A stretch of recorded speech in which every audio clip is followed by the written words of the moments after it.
prier. Mana tugiye kuganira ijambo ryawe. Seigneur, nous allons parler de ta parole. Uvugane natwe. Parle-nous. Uganire natwe. Parle-nous. Mu izina rya Yesu. Dans le nom de Jésus. Amen. Amen. Zaburi ya 96. Psaume 96.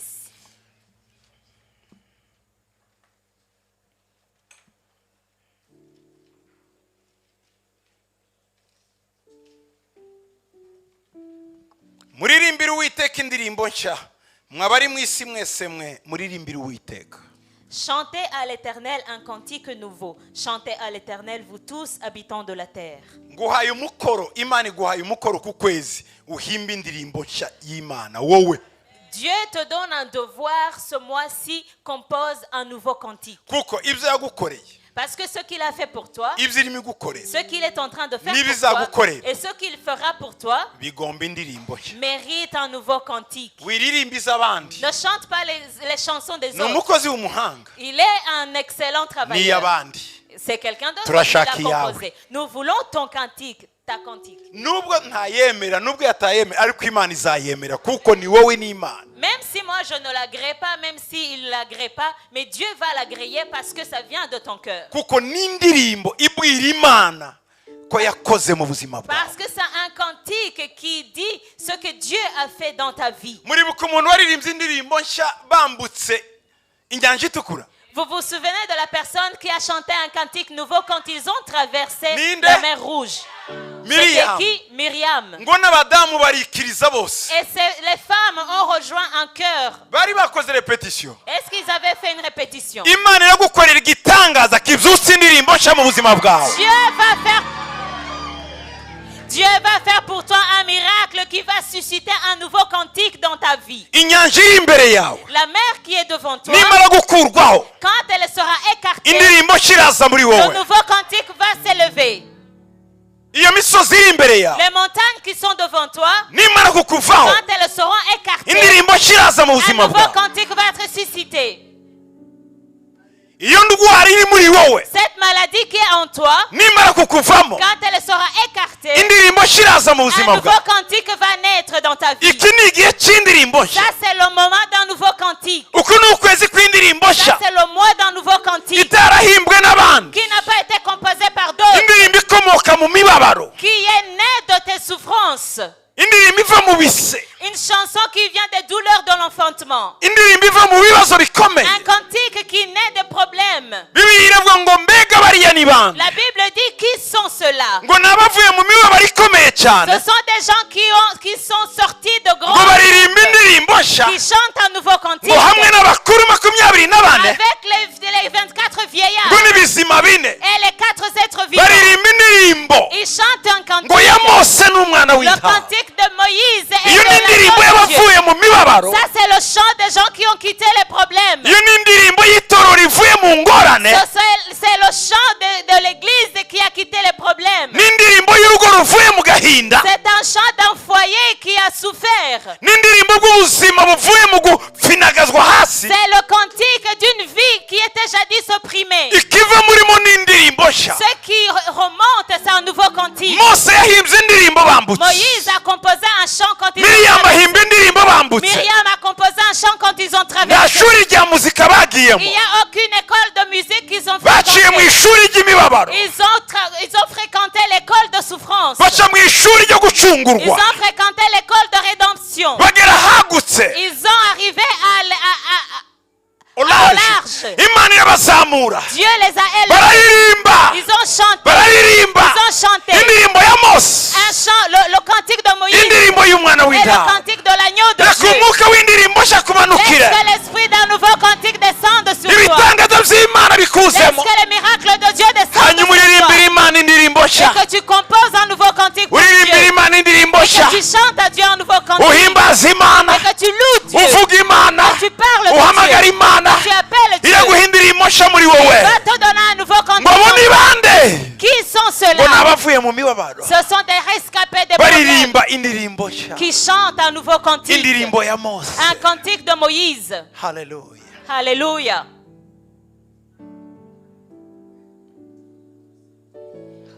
Indirimbo ya Mose n'umwana w'intama abatabarutse Ceux qui rentrent de bataille, abaneje ceux qui ont vaincu, bavuza ils jouent leur inanga harpe baririmba tout en chantant.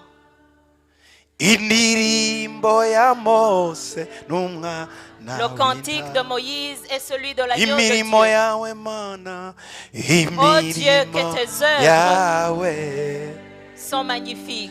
irakomeye Tes imirimo œuvres sont yawe grandes. mana imirimo yawe Tes œuvres, Seigneur, iratanga sont étonnantes. imirimo yawe mana imirimo yawe irakomeye imirimo yawe mana imirimo yawe iratangaje. twabonye imirimo y'Imana mu buzima bwacu Nous avons été témoins des œuvres de Dieu dans nos vies. niyo mpamvu tudacika C'est intege pour cela que nous ne nous décourageons pas. twagendanye n'Imana mu buzima bwacu Nous avons marché avec Dieu dans nos vies. niyo mpamvu tutiheba C'est pour cela que nous ne nous désespérons pas. amaso yawe yabonye imirimo y'Imana Tes yeux ont observé les œuvres de Dieu. ubwenge bwawe bwabonye ibikorwa by'Imana Ton intelligence a expérimenté les œuvres de Dieu. famiye yawe irabizi Ta famille le sait. abo muvukana Tes barabizi frères et sœurs le savent. uri ikimenyetso cy'ukuboko Tu es kw'Imana le témoin des œuvres de la main de uri Dieu. ikimenyetso cy'ukuboko Tu kw'Imana es le témoin des œuvres de la main de Dieu. iyo bakurebye Quand on te regarde, tubona ikimenyetso cy'Imana on voit le symbole. iyo urebye umwana wawe Quand tu regardes ton enfant, ubona ikimenyetso tu cy'Imana mu vois buzima le bwawe signe de Dieu dans ta vie. iyo ubonye urugo rwawe Quand tu regardes ton ubona foyer, ikimenyetso tu cy'Imana vois le signe de iyo Dieu. urebye ako kazi Quand tu vois ton ubona travail, ikimenyetso tu cy'Imana vois le témoin de Dieu. iyo ubona ukigenda Quand tu te vois marcher, ubona ikimenyetso tu vois cy'Imana le témoignage de Dieu. tuba twaraguhambye On aurait pu ariko t'enterrer, uriho kugira ngo ube ikimenyetso mais cy'Imana aujourd'hui tu es vivant pour être un témoin de Dieu. bemera Imana ntibayemere uri ikimenyetso cyawe Qu'il croit en Dieu, qu'il ne croit pas en Dieu, c'est toi le témoin de ton Dieu. bavuge neza bavuge nabi Imana yawe uri ikimenyetso cy'Imana Qu'il parle mal de ton Dieu ou bien de ton Dieu, tu es le témoin et le signe de ton Dieu. ideni usigayemo Imana La dette que tu as envers Dieu, n'indirimbo nshya c'est un nouveau cantique. indirimbo nshya Un nouveau cantique. indirimbo nshya Un nouveau cantique. indirimbo nshya Un nouveau cantique. haleluya Alléluia. indirimbo nshya Un nouveau cantique. nive muri wowe Qu'il monte en toi. umutima uraririmba Mon cœur chante yuko nabohowe que rwose j'ai été totalement délivré. negereye umwami Je suis Yesu proche du Seigneur Jésus ndirimba et je n'umunezero chante dans la joie. umutima uraririmba Mon cœur chante yuko nabohowe que j'ai été rwose totalement délivré. negereye umwami Et je Yesu suis proche du Seigneur Oh. Jésus ndirimba n'umunezero et je chante dans la joie. umutima uraririmba yuko nabohowe rwose negereye umwami Yesu ndirimba n'umunezero haleluya Alléluia. ngo muririmbire Uwiteka indirimbo Chantez à l'Éternel un nouveau cantique. iri jambo Cette parole riri konjige muri imperatif est conjuguée à l'impératif. ntabwo bakora iki jambo nyamuneka ririmbira Imana On n'est indirimbo pas en ye. train de te supplier, de te négocier. S'il te plaît, Non, est-ce il que est tu jambo peux si chanter ryo pour Dieu? kwinginga. Non, on ne te supplie pas. n'itegeko C'est un ordre. ririmbiri Imana indirimbo nshya. Chante pour l'Éternel un nouveau cantique. bakoresheje iriya jambo aho muko Chantez voilà c'est conjugué à quel à l'impératif. impératif Ni tegeko.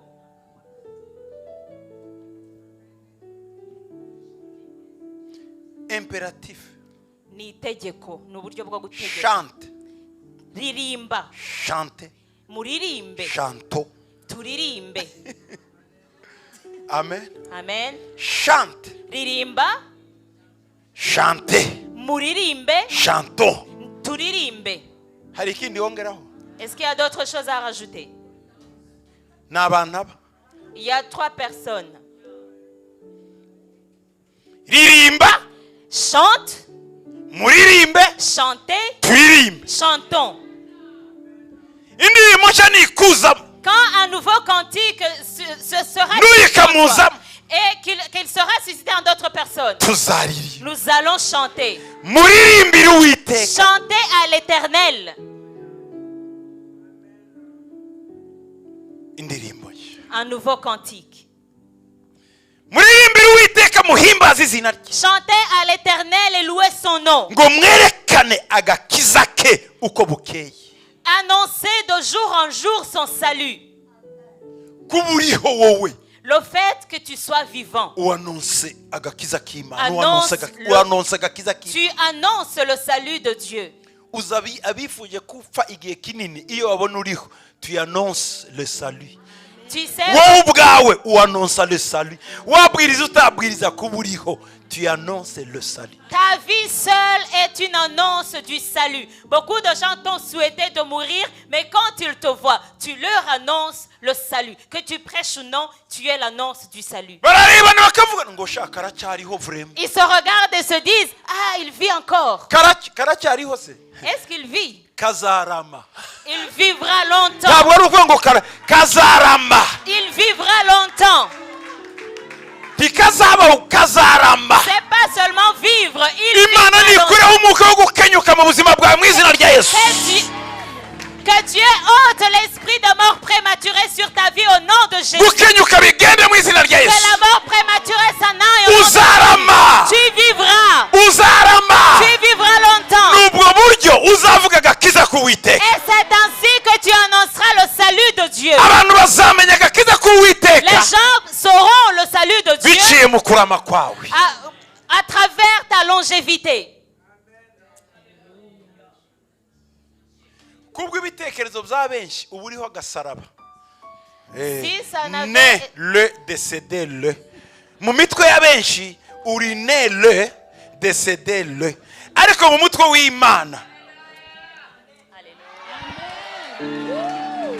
uzi si amakolade yo muri matematike mwele infini plus infini tushobora kuyafunga muri bracket no urayafungura mwele infini na plus infini iyo uri mukora étude de fonction uyerekeza tushobora kuyashira iyo yahuje gutya qu'est-ce qu'on fait accolade iyo yahuje gutya uba winjiye mu cyo bita domaine de définition ugomba kudefinisa aha donc kuko c'est défini nukuva hana shobora kudefinisa metre yaho shobora kudefinisa courbe zaho shobora gushiramo donc courbe kayimanura aha muri point d'inflexion kagera aha nkigira muri asymptote nkazamura parce que je définis ariko yari moins l'infini plus infini bigendiriya tibizahe niri ubuzima bwawe buri mu ma accolade atari ferme haleluya.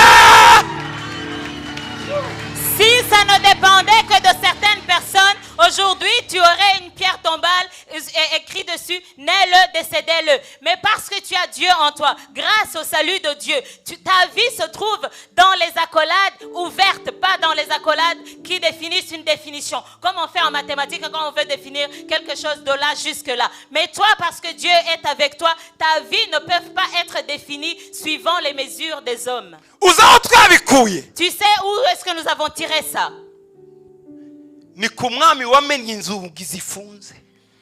Nous l'avons tiré du Seigneur, du roi qui a brisé les portes fermées. On a fermé les entrailles des femmes pour que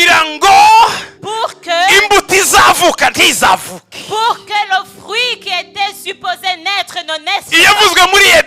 Le fruit qui a été annoncé en Éden, il est venu. Il est entré dans les entrailles fermées. Maria yabwiye Marika ngo ko ntaramenya umugabo bizagenda gute bati sakazi kawe peti nubwo amakolade afunze. Marie a dit à l'ange, comment cela sera possible parce que je n'ai point connu d'homme. Mais l'ange lui a dit, ça ne te regarde pas, même si les accolades sont fermées. Quand ils ont vu, 1 mois, 2 mois, 9 mois, karavuka kana k'Imana. L'enfant de Dieu est né. Amaze kuvuka Après sa naissance, baravuga ati no c'est dit non. tumwice Nous devons le kugira tuer. ngo nawe agire ne na décédé. Pour que lui, il est aussi né-le, décédé-le. Barabikora. Ils l'ont fait. Bamwijiza mu mva. Ils l'ont fait entrer dans le Barangiza tombeau. bazana ikibuye. Et ils ont amené une grosse pierre. Ils ont Hanyuma scellé. bagishiraho sima. Ils ont scellé avec du ciment. Azava Comment est-ce qu'il va sortir? imva ifunze. Le tombeau est fermé. Bibagirwa ko yinjiye mu nda ifunze. Ils ont oublié qu'auparavant, il était entré dans des entrailles fermées. Hallelujah! Alléluia. Uwinjiye mu nda ikinze ni uri busoke mu mva ikinze. Alléluia. Celui qui est entré dans un utérus encore fermé, c'est le même qui sortira d'un tombeau fermé. Barangije bashiraho abasirikare. Ils ont mis des gardes. Agaca kuri iri buye. S'ils transpercent la pierre, Agaca kuri iyi sima kabimena. qu'ils brisent le ciment, Soda. soldats, Murase ndiyasigara vous tirez à vue. Vous tirez à vue. Abagabo Les hommes baraye bacungana n'ikibuye gifunze. ont passé la nuit en train de surveiller une pierre fermée. Birantangaza iyo abantu basiriveye ubuzima bwawe. Birantangaza. Moi, ça m'étonne quand les gens surveillent ta vie. Ubuzima bw'umwana w'Imana. La vie d'un enfant de Dieu. Ubuzima bw'umwana w'Imana. La vie d'un enfant de Dieu. Ntibazi uwo wizeye uwo ari we. Ils ne connaissent pas l'homme en qui tu crois. Ntibazi imbaraga za Yesu wawe. Ils ne connaissent pas la force de ton Jésus. Alléluia.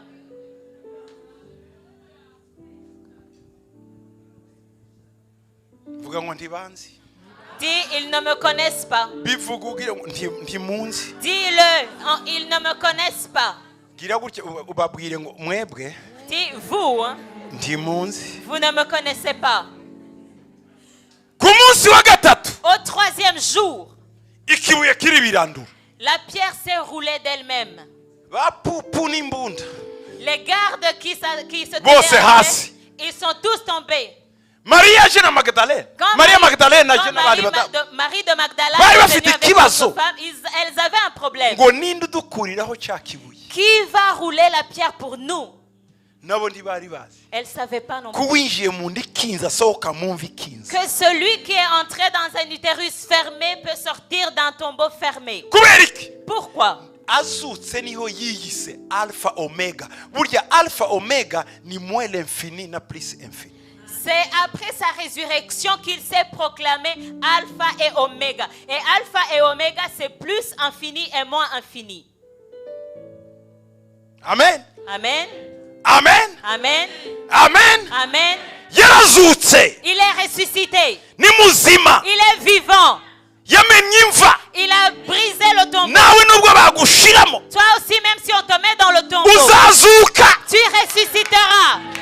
Kugira ngo ugaragaze agakiza k'Imana. Pour que tu proclames le salut de Dieu. Bazabimenya. Ils le sauront. Ko wahamagawe n'Imana. Tu as été appelé par Dieu. Bazabimenya. Ils le sauront. Ko Imana igukunda. Que Dieu t'aime. Bazabimenya. Ils le sauront. Ko Imana ihambaye. Que Dieu est grand. Bazabimenya. Ils le sauront. Ko Imana yawe ari nzima. Ton Dieu est vivant. Hallelujah. Hallelujah. Hallelujah. Hallelujah. Hallelujah. Hey. Alléluia. Umuntu yakinisha byose ntiyakinisha uwizeye. Umugabo winjiye mu nda ikinze agasohoka mu mva ikinze, uwo muntu ukamwizera ukamwiringira ngo hanyuma umuntu agucheze bachezesha benshi. On peut blaguer, on peut jouer avec qui on veut, mais on ne peut pas jouer avec quelqu'un qui a cru en un homme qui est entré dans le ventre d'une vierge et qui est sorti d'un tombeau scellé. Kuko nta barrière ibaho. Parce qu'il ne connaît pas de barrière. Kuvuga gakiza. Parler du salut. Kubwira abana gakiza. Annoncer le salut. Nukubabwira ko. C'est de leur dire Nubwo que mwampamze. même si vous m'avez enterré, Narazutse. je suis ressuscité. Kandi barabizi nabo. Et ils le savent Ko wazutse. que tu es ressuscité.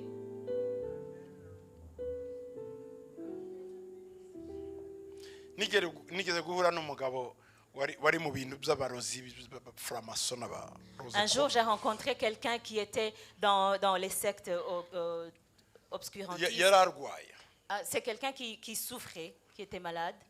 njya kumureba Je suis allée le voir. ariko nari nzi ko abibamo Mais je savais qu'il était dans le monde obscur.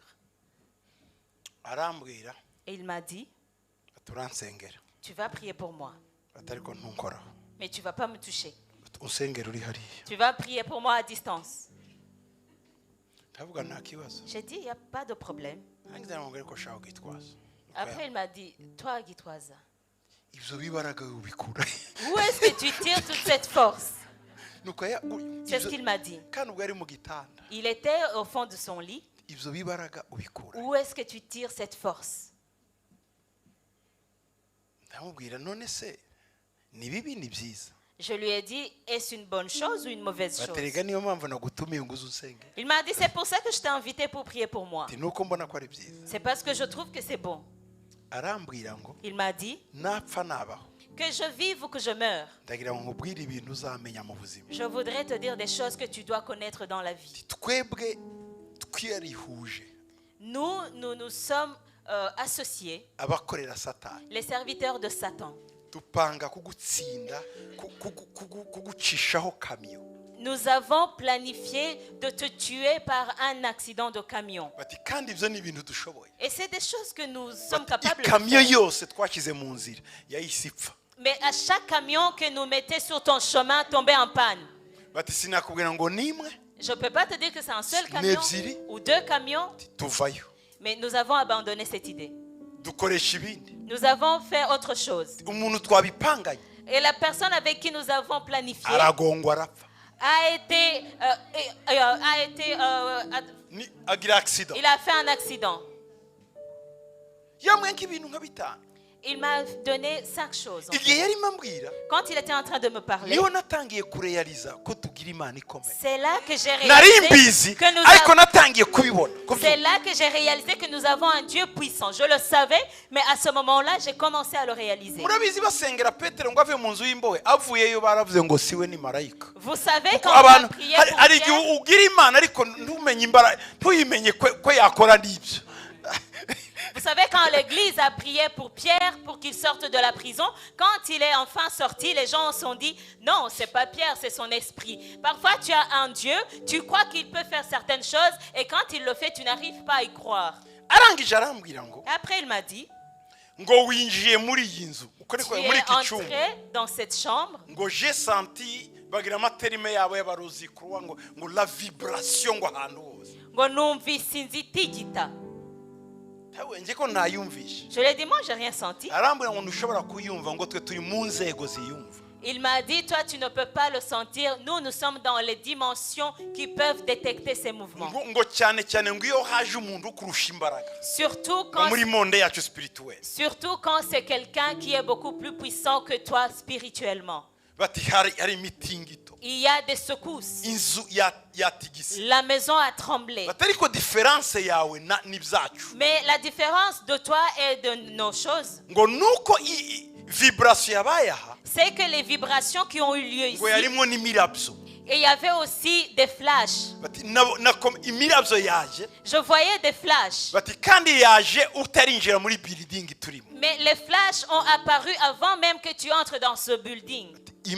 bati se nuko yambwiye ngo iyo initiation wayikoreye niko yambwiye Et il m'a dit, où est-ce que tu as eu ton initiation? kuko buri bantu bagira amavokabulaire yabo Parce que toutes sortes de personnes ont leur propre vocabulaire. twe twavuga ngo si yo effusion d'esprit wahuye nayo he buri bantu bagira yabo mavokabulaire Nous pourrions dire, où est-ce que tu as rencontré cette effusion d'esprit? bo ni initiation Mais pour eux, c'est des initiations. ndamubwira ati ngo nabaye initié Je lui ai dit, j'ai été initié umunsi nakiriye yesu nk'umwami n'umukiza le jour où j'ai reçu Jésus comme Seigneur et Sauveur. umwuka wera yatangiye akazi ko kunyinisya Le Saint-Esprit a commencé l'œuvre de m'initier gusa na yesu pour ressembler à Jésus, kumera nka yesu pour être comme Jésus, kugira imbaraga nk'iza pour yesu avoir la même force que Jésus. babwire Laisse-moi vous dire, dufite imbaraga nous avons la force. uzemere dufite imbaraga Que tu y crois ou non, nous sommes forts. nta tudayimoni twanjye none dufite imbaraga Il n'y a pas de démons qui peuvent venir jouer sur nous. Nous sommes puissants. tuzogere ngo umurozi abatinya abarozi ni abarozi ubundi umuntu uri mu Imana, imbaraga z'Imana ntatinya abarozi n'uburozi. Ne recommence plus jamais à avoir peur des sorciers, des gens qui travaillent pour le monde occulte. Parce que si tu crains ces gens-là, c'est que tu es dans le même monde qu'eux. Mais si tu as Dieu, tu n'auras pas peur. Vous connaissez le Dieu que nous avons. Est-ce que tu connais le Dieu que tu as?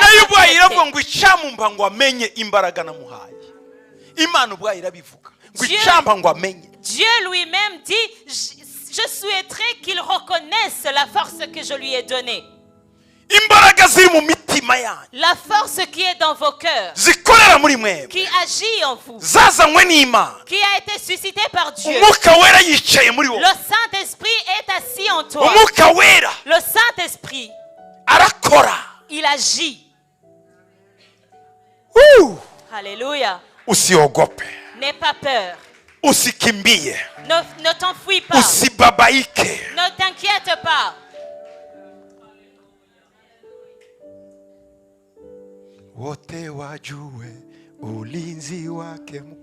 Pour que tous connaissent sa protection. Alléluia.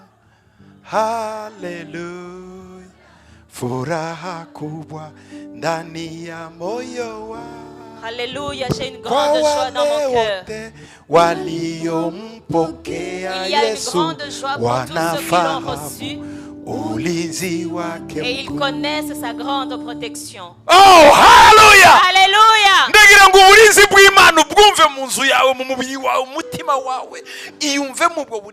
Je voudrais que tu ressentes la protection de Dieu dans ton corps, dans ta vie, dans ton foyer, dans ta maison. Et que tu chantes un nouveau cantique à l'Éternel.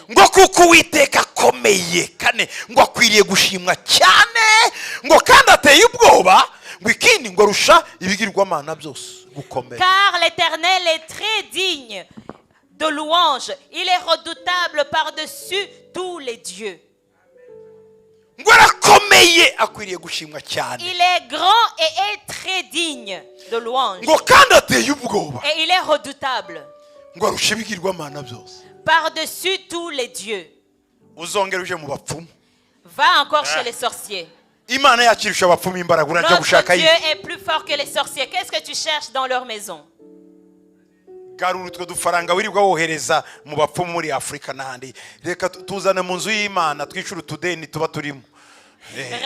l'argent que tu envoies chez les sorciers en Afrique. Ramène cet argent dans la maison de Dieu. Nous avons des dettes à régler.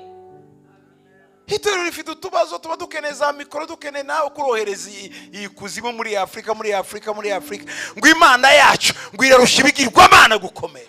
avons des choses à payer, nous avons besoin d'instruments et toi tu envoies ton argent aux enfers, chez les sorciers en Afrique, alors que notre Dieu est redoutable par-dessus tous les dieux.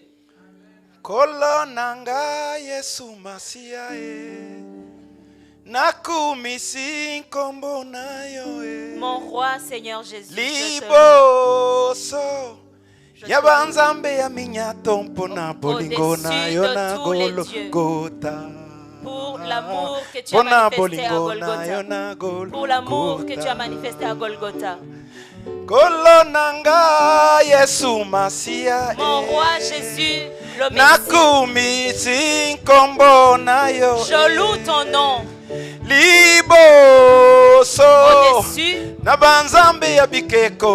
Au-dessus de tous les faux dieux, pour l'amour que tu as manifesté à Golgotha.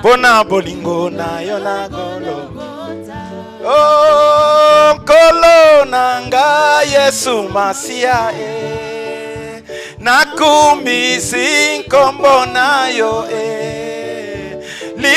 liboso yabanzambe ya minyato mpona bolingo nayo na Golgotha mpona bolingo nayo na Golgotha bananzambe toyemba mpona bolingo nayo na Golgotha bananzambe toyemba mpona bolingo nayo na Golgotha.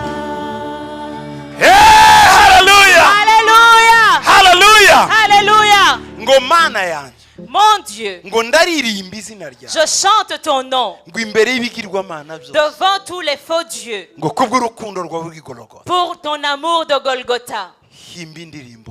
compose un nouveau cantique. kuko imana yacu ngo irakomeye cyane Parce que notre Dieu est tellement grand. ikindi ngo iteye ubwoba Et il est redoutable. ngo kurusha ibigirwamana Plus que les dieux, les autres dieux. imana yacu irakomeye cyane ikora ibirema ikagaragara Notre Dieu est redoutable. Il fait des œuvres manifestes. Il n'est pas comme des faux dieux qui n'entendent ni ne parlent. Notre Dieu est grand. imana yacu irakomeye cyane ikora imirimo ikagaragara Ikigirwamana bitavuga n'ibyumve imana yacu irakomeye. imana yacu irakomeye cyane haleluya ikora imirimo ikagaragara Ikigirwamana bitavuga n'ibyumve imana yacu irakomeye. imana yacu irakomeye cyane ikora imirimo ikagaragara Ikigirwamana haleluya bitavuga n'ibyumve imana yacu irakomeye. haleluya haleluya amen Amen. nuko nimwicarire nuko Vous pouvez vous asseoir. ntiwumva ko imana yacu ikomeye N'est-ce pas que notre Dieu est redoutable? oya nturabyumva ku Tu murongo ne wa l'as pas gatanu encore réalisé. ku murongo wa gatanu Verset 5. ngo kuko ngo ibigirwamana by'amahanga byose ari ubusa ngo ariko uwiteka niwe waremye ijuru Car tous les dieux des peuples sont des idoles, et l'Éternel a fait les cieux. Les idoles. ngo ariko iyo wizeye wowe Mais le Dieu en qui tu crois, yaremye ijuru il a créé les cieux. ntuzongere kujya mu bigirwamana mu bapfumu daboro n'uduheko wikoreye udute uyu munsi ugende wadutaye. Ne fréquente plus jamais les sorciers. D'ailleurs, les gris-gris que tu as sur toi aujourd'hui, jette-les. rwose genda ujugunye nta bukire buba muri utwo twinyo tw'indogobe n'iki wirirwa wikoreye ibishigo by'indogobe ngo bizagukiza. Rekura. Va jeter tous ces gris-gris que tu as sur toi. Ça ne t'apportera jamais rien. Il n'y a aucune richesse dans les molaires des ânes que tu portes sur toi. Umuntu w'umugore umuntu w'umugabo ugenda muri sakame harimo utwoya tw'inyoni inyoni vrema. Franchement, une femme digne comme toi, dans ton sac à main, tu as des plumes d'oiseau. Un oiseau. Birababaje. C'est triste. Mu byukuri kubona usa neza wagiye muri salo wambaye neza n'agataro dame n'akanani n'agasakoshi harimo utwoya tw'igitagangurirwa. Ibazo ibyo abandi babitsa amadiyama muri kare gasakoshi wewe harimo utwinyo tw'ihene utwinyo apana. Franchement, c'est triste à voir, avec toute ta beauté, toute ta élégance, avec toute ta jolie tenue et tes chaussures et ton joli sac, mais dans ce sac-là, il y a des plumes d'oiseaux, il y a des plumes, il y a des poils d'araignée, il y a des dents de chèvre, alors que les autres dans leur sac, il y a des diamants. Verset 6.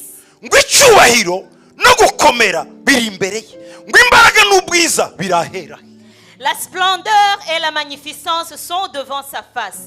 La gloire et la majesté sont dans son sanctuaire. Icyubahiro no gukomera. La splendeur et la magnificence biri imbere ye sont devant sa face. Urashaka icyubahiro? Tu veux la Urashaka splendeur? gukomera? Tu veux la magnificence? Tubivoma imbere ye. Nous le puisons devant sa face. Niho bibyagiye. C'est là qu'il réside. Tibiri mu twinyo twimbwa. Ça ne réside pas dans le chien. Ça réside devant la face de Dieu. La gloire et la grandeur. Tu veux être grand? C'est devant Dieu. Devant la face de Dieu.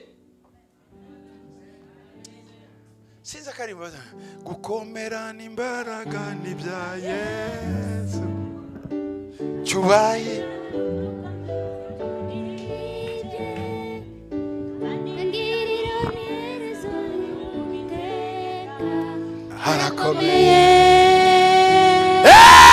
Alléluia. Est-ce que tu connais cette chanson? Ngwino gatoya ako ngako konyine. Viens, tu vas chanter cette chanson. gukomera nawe ngwino erega abaririmbyi ni benshi saba gusa barahimbe Nous avons beaucoup de membres d'Asaf au milieu, vous pouvez approcher. gukomera n'imbaraga n'ibya Yesu tubahiro no kunesha nabyo nibye tangiriro n'iherezo n'iby'Uwiteka arakomeye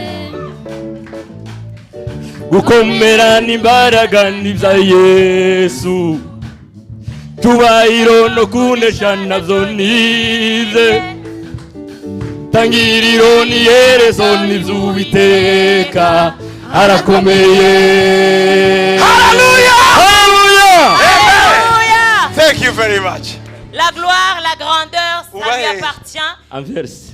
Anverse Tu vis. uba muri korari Oya. ko hari korari hano iyicari Imana igumugisha ni Amen. korari nimwiyicarire gato Vous pouvez vous asseoir. uryamanye impano Anverse uraryamye uraruhutse Toi, tu fais ronfler ton dos à Anvers. uraririmba Anverse Est-ce que tu chantes à Anvers? warimutse dore imukira hanyine dore Amen. reka kuryamana iyo Viens rejoindre la chorale.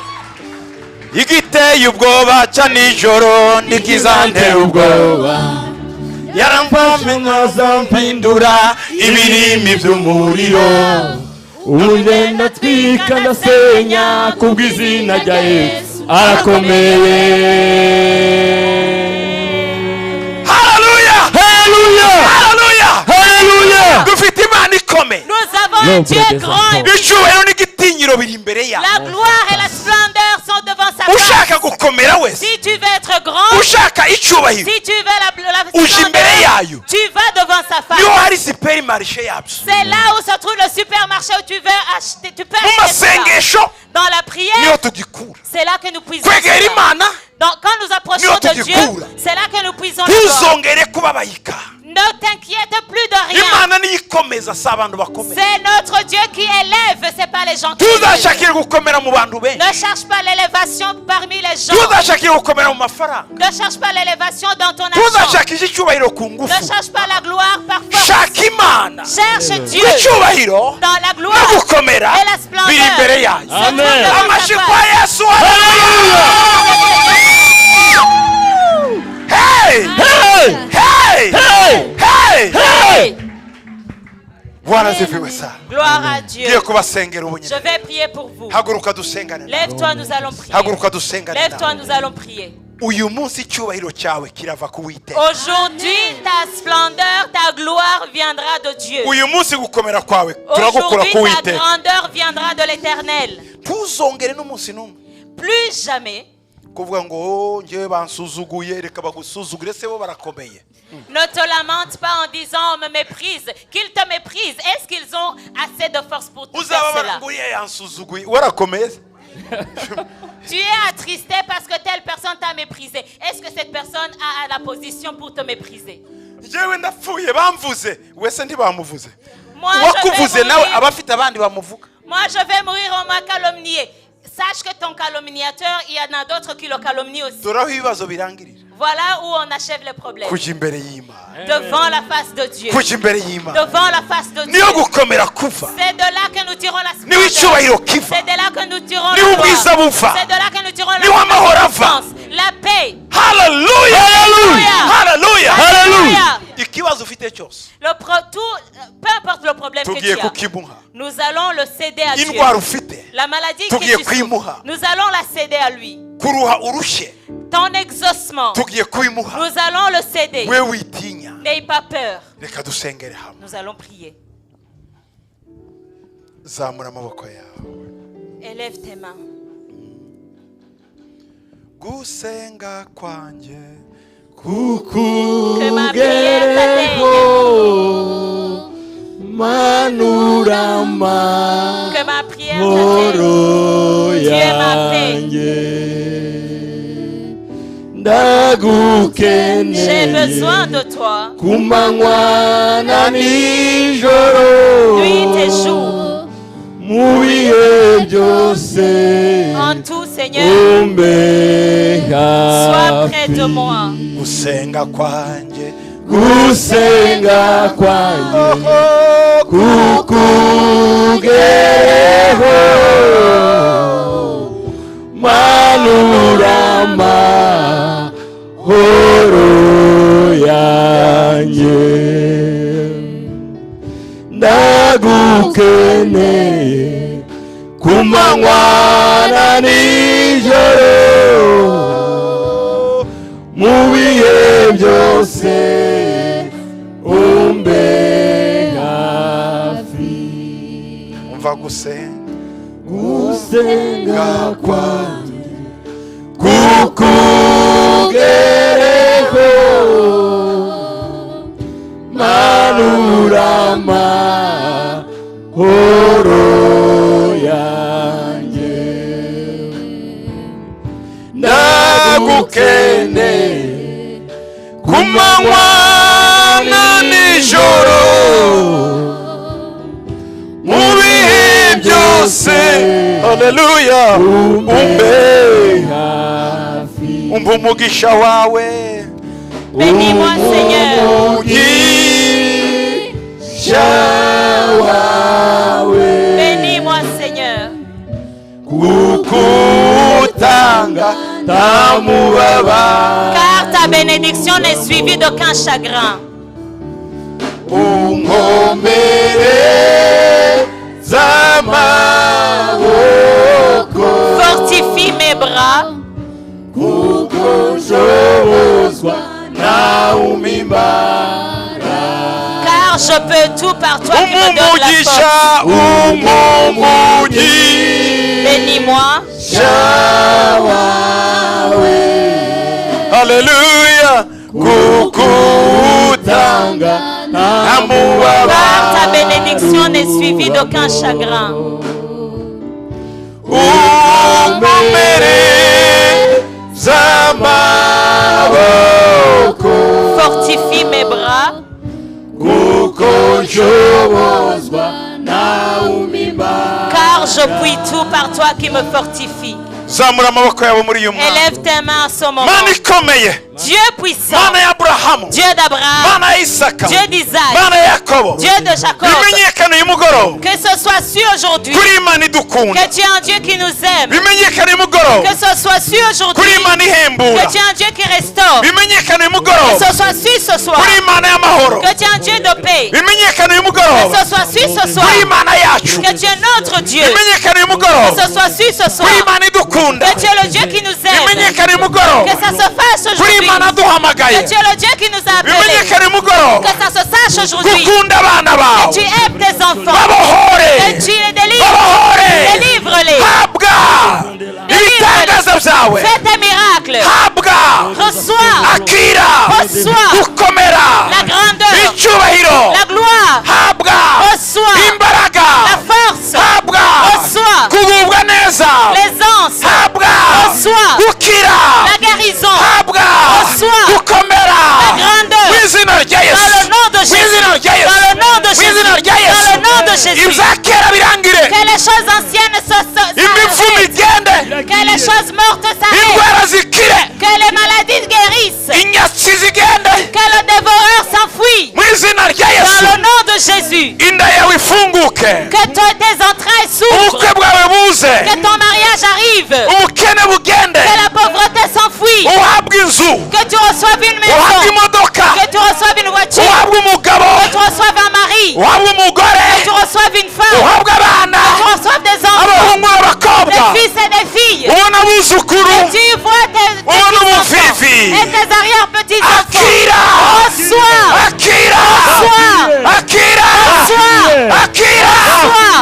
akira Reçois. mu izina rya Dans le yesu nom de Jésus. bohoka Sois délivré. impano zawe zizuke Que tes dons brillent. impano zawe zize Que tes dons arrivent. umuriro w'imana ukumanukire Que le feu de Dieu descende sur toi. imana igukorera ibikomeye Que Dieu fasse des grandes choses pour toi. amateka yawe ahinduke Que ton histoire change. bimenyekane hose Que ça se sache partout. ko ufite imana Que tu as un Dieu. bimenyekane hose Que ça se sache partout. ko ukuboko kw'imana kuri kuri wowe La main de Dieu est sur toi. bimenyekane hose Que ça se sache partout. ko imana yagutoranyije Que Dieu t'a sélectionné. bimenyekane hose Que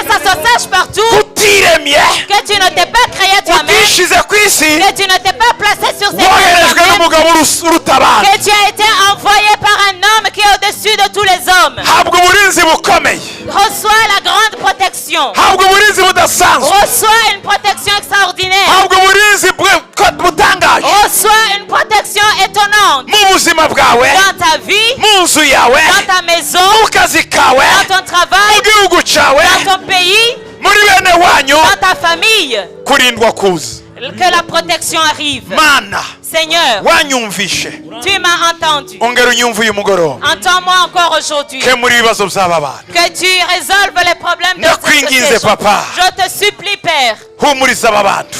Apaise tes enfants. ndakwinginze papa, Je te supplie, kora Papa. kuri aba bantu Touche ces gens n'imbaraga zawe, avec ta puissance, ibitangaza byawe avec tes miracles. bibamanukire, Que ces miracles kora descendent sur eux. ibikomeye, Fais de grandes choses. bakorera ibikomeye, Tu m'as fait des grandes bakorera choses. ibikomeye, Fais des grandes choses pour eux. bakorera ibikomeye, Fais de grandes choses pour eux. bakorera Fais ibikomeye, de grandes choses pour eux. bakorera ibikomeye, Fais de grandes choses pour eux. n'imbaraga zawe, Ta puissance, ubwiza bwawe, ta gloire, icyubahiro cyawe ton honneur, kimanukira itorero, descend sur tes kimanukira églises. itorero, Descend sur cette église. kora Agis. kora, Agis. kiza Guéris. kiza Guéris. kiza, Guéris. hindura amateka, Change l'histoire. hindura amateka, Change mu l'histoire. izina rya Dans yesu, le nom de mu Jésus. izina rya yesu, mu Jésus. izina rya Dans yesu, le nom de Jésus. mu izina rya Dans yesu, le nom de Jésus. mu izina rya Dans le nom yesu. de Jésus. amen. Amen. Amashyi menshi. Applaudissons.